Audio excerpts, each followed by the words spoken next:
tous, merci d'être avec nous sur Angers Télé pour cette dernière édition de la semaine. À la une de l'actualité, la candidature de Laurent Géraud aux élections municipales à Angers. Le chef de file de l'UDI l'a officiellement annoncé ce vendredi lors d'une conférence de presse. Il est l'invité de ce journal. Et puis, nous reviendrons également sur les réactions de la classe politique suscitées par cette annonce du candidat centriste. En titre également, coup de projecteur sur le mouvement de grève au Sésame. Les agents du centre de santé mentale de Saint-James-sur-Loire ont dénoncé les mesures d'austérité du gouvernement. C'est officiel, Laurent Géraud part à la conquête de la mairie d'Angers. Le chef de file de l'UDI à Angers a officiellement annoncé sa candidature ce vendredi aux élections municipales de 2014 et ce lors d'une conférence de presse. Pour en savoir plus, il est avec nous sur ce plateau.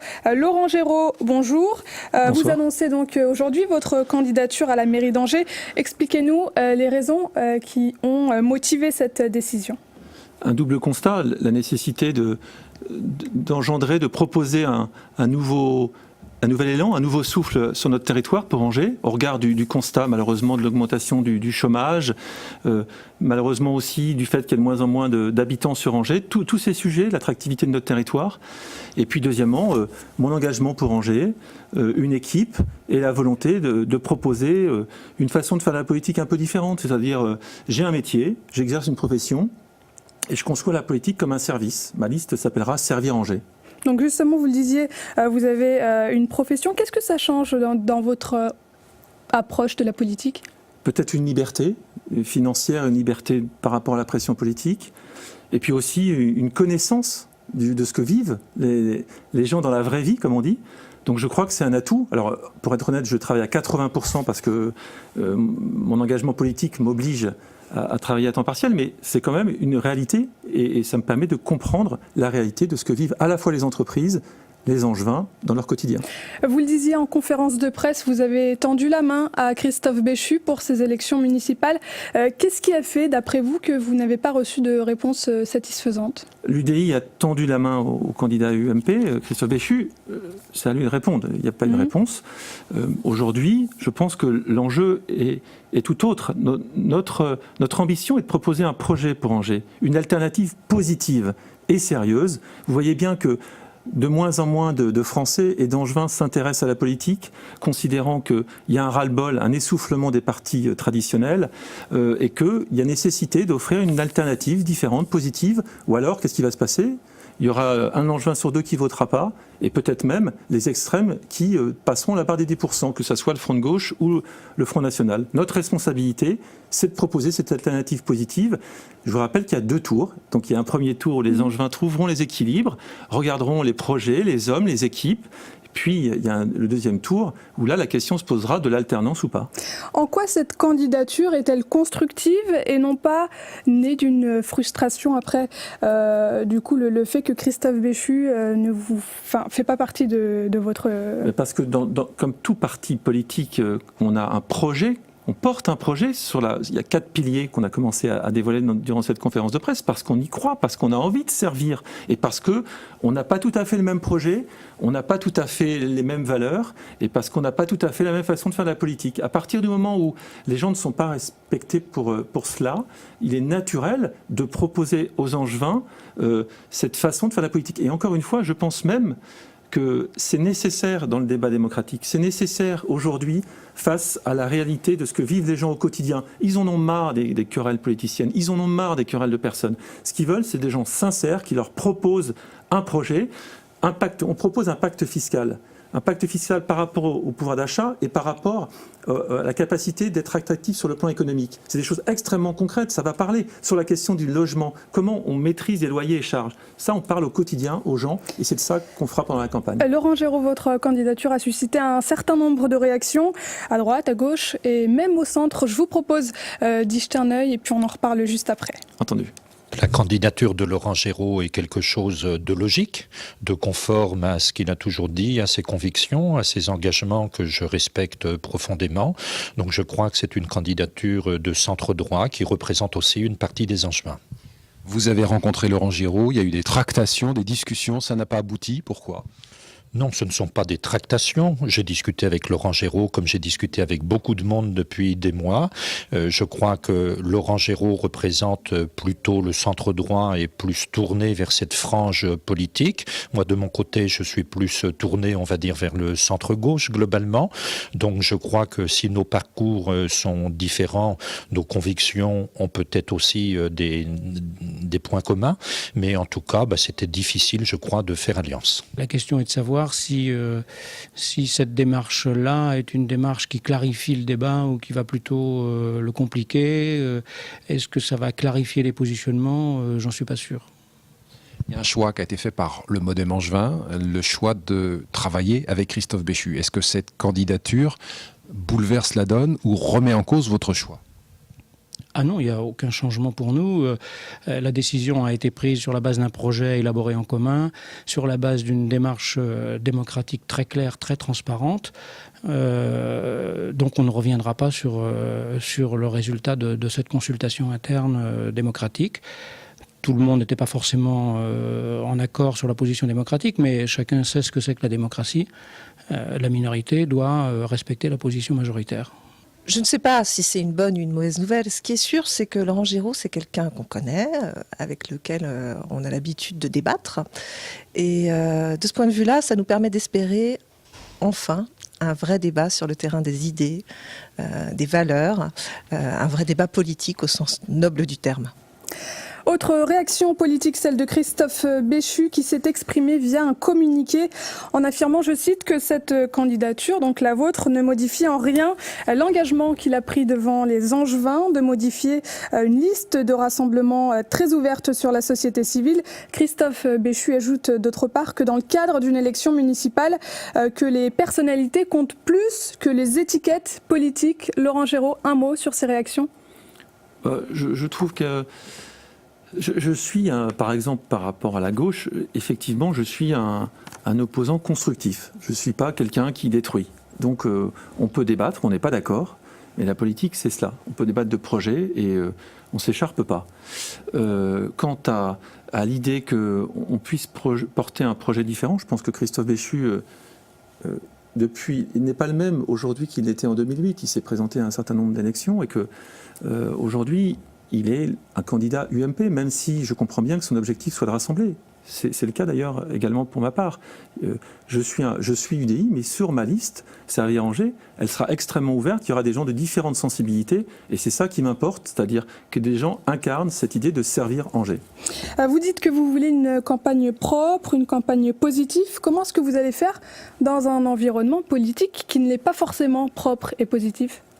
C'est vrai qu'il faut être courageux et solide, et puis peut-être que parfois ça dérapera, donc on rappellera les membres de mon équipe.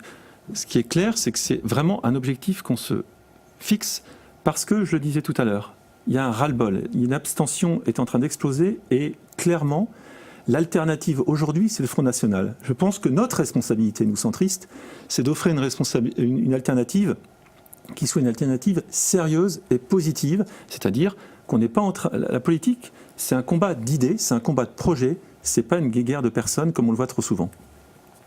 Dites-nous, Laurent Géraud, quels sont les différents projets, les différents axes de votre programme ? On y reviendra très largement dans la campagne, mais aujourd'hui, évidemment que l'objectif, c'est le développement économique et l'emploi et le pouvoir d'achat. On a 4 pactes, un pacte fiscal et financier qui nous permettra à la fois d'apporter du pouvoir d'achat aux Angevins et de donner un peu de visibilité aux entreprises pour qu'elles puissent investir sur notre territoire. Ça, c'est le pacte majeur. Ensuite, un pacte territorial, c'est-à-dire qu'aujourd'hui, on voit comment Angers, à la région et ailleurs, ne pèse pas suffisamment sur un certain nombre de dossiers, sur les infrastructures, sur l'aménagement des trains, sur les universités, sur tous ces sujets-là. Comme je vois que vous êtes très pressé, je vais aller très vite. Tout à fait. L'écologie positive en 3e, et le 4e, qui est un pacte auquel je tiens énormément, c'est un contrat social et associatif pour développer le bénévolat. Très très rapidement, quelle est la suite maintenant, votre calendrier ? Alors, dans une quinzaine de jours, je vais présenter une partie de mon équipe, une première partie, la permanence en décembre, et puis après il y a la trêve des conviseurs. Mais là aujourd'hui, c'est le porte-à-porte, les contacts avec les Angevins, faire connaître notre état d'esprit. Et à partir de janvier, le programme et février la liste. Laurent Géraud, le 23 merci. mars, deuxième tour. Évidemment. Merci d'avoir répondu à nos questions. Au revoir. En bref, dans l'actualité, sachez que l'arbre de la laïcité situé place Lorraine a été vandalisé dans la nuit du 5 au 6 novembre. Ce chêne, planté il y a 1 an par le maire d'Angers, avait une forte portée symbolique.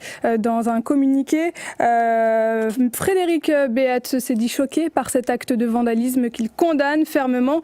Il a d'ores et déjà annoncé qu'il replantera cet arbre le plus tôt possible et appelle les Angevins à être présents à cette occasion. Nous vous en parlions dans notre édition de mardi. Les agents du Sésame, le centre de santé mentale de Saint-James-sur-Loire, ont débrayé ce vendredi devant la salle de la Loire à l'occasion du conseil de surveillance.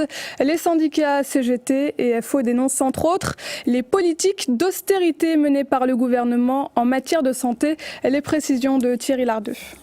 Dans les services, on sait bien que c'est difficile. Encore aujourd'hui, il y a des lits qui sont rajoutés dans certains secteurs. 150 salariés du centre de santé mentale de Saint-James-sur-Loire ont stoppé le travail pour demander une prise en charge des patients dans de bonnes conditions, ce qui risque de ne pas être le cas dans un avenir proche, selon les syndicats.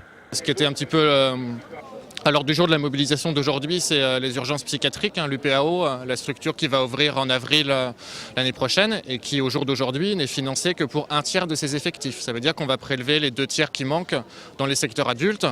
Et c'est des secteurs qui travaillent déjà de façon importante, qui parfois on est obligé de rajouter des lits dans les services quand il n'y a pas assez de place pour accueillir les patients. Et donc nous, en tant que soignants, on estime que ces redéploiements, ça va mettre à mal le travail qu'on fait au quotidien. Un travail à flux tendu en raison du nombre toujours plus important de patients accueillis chaque année dans les différentes unités du Sésame. C'est bon signe parce que la psychiatrie est un peu moins stigmatisée, ça repousse moins et ça rebute moins, donc les gens y ont accès plus facilement, mais en même temps on est un peu victime de notre succès. Et puis je pense que l'état d'esprit général, les difficultés font qu'on a quand même un relatif afflux de patients.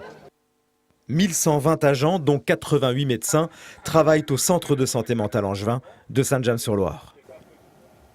En revanche, la grève est terminée du côté du CCAS d'Angers, le centre communal d'action sociale. Depuis lundi, ces agents demandaient une meilleure reconnaissance de leur mission et de leurs compétences au travers notamment d'une requalification de leur poste et d'une revalorisation salariale.